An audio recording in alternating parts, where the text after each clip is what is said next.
Angeline Sennett woke with a start. Another vision. She shoved back the covers sliding from her bed. It was still dark outside. The house was quiet. Only the rhythmic snoring of her father sleeping interrupted the silence. Leaving the house without one of her brothers or her father to escort her was against the rules, but Angeline knew what she had to do, and she knew what it would cost her. She pushed open her window and slid out onto the wet grass below. The wind kicked up, lifting her heavy, long curtain of white blonde hair away from her neck. She wiggled her toes in the grass, loving the feel of the soothing energy coming from the earth, easing the burn of her last vision. A connection to the earth always made it easier to gain the calm she needed to do what must be done. A long, high-pitched yawn from within the house alerted Angeline. She didn't know if it was her brother Harrow or her other brother Barthos. Either way, she wasn't going to wait to find out. Angeline raced into the forest at the edge of their property. Stretching her limbs as far as they could go, she pushed to cover as much ground as she could. Whichever of her brothers it was who woke would check on her. And when they found her missing, they would be after her. Her feet seemed to know the way she should go. Angeline let her instincts guide her. Oftentimes, when she had her visions, there were things her mind could not bear to see. Or maybe it was that there was too much to remember. But a part of her remembered.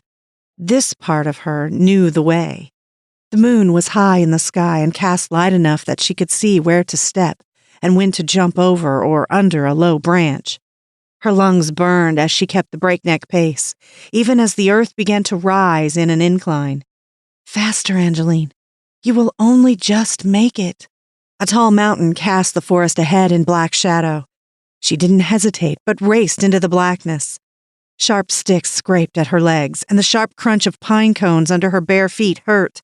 Still, she did not allow herself to slow down. Her knee hit hard rock, and she put her hands out, falling forward on a rocky incline. Climb? But I can't see. The vision she'd dreamed lit up in her mind like a burning flame. Angeline reached up and felt her way up the steep rocky hill. Once she reached the summit, the land flattened out again. She was breathing hard as she hurried into another thick crop of trees. The trees had thin trunks and grew close together. It was slowing her down, weaving between the trees in the blackness. Around her heavy breathing and the crashing sound of her feet in the darkness, she heard it. The whimpering sound that began her vision. I'm almost there. Angeline gained another 3 yards before she saw the small clearing. The whimpering sound was growing louder. Angeline's eyes began to adjust to the darkness and the bit of light the moon granted the small clearing. An oversized burlap bag moved on the floor of the clearing. I made it. Taking hold of the bag, Angeline untied the cord holding the bag shut.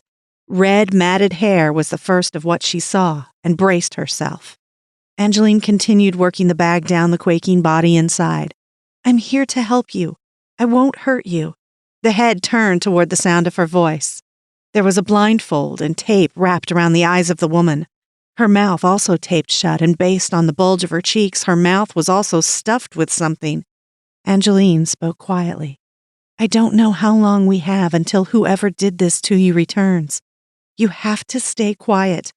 Do exactly as I say, and I promise I'll get you back to your family where you'll be safe.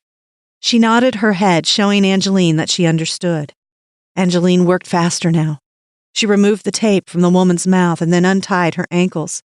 Thank you, the woman breathed.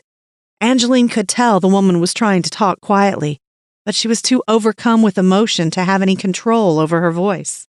Don't talk right now, Angeline advised as she moved around to the back of the woman where her hands were bound together at the wrist. Sticks crunching under heavy feet broke through the stillness. The red-haired woman stiffened up, her arms pulling against the restraints at her wrists, tightening them. We have to move. He's almost here. Angeline wrapped her arms around the waist of the woman and helped her to stand. The woman leaned heavily on Angeline. Her feet were probably numb from the tight binding at her ankles. Even though it was dark, Angeline slid the tight blindfold and tape from the woman's face. Her brown eyes blinked rapidly. They landed on Angeline, who held her pointer finger up to her own lips. The woman nodded.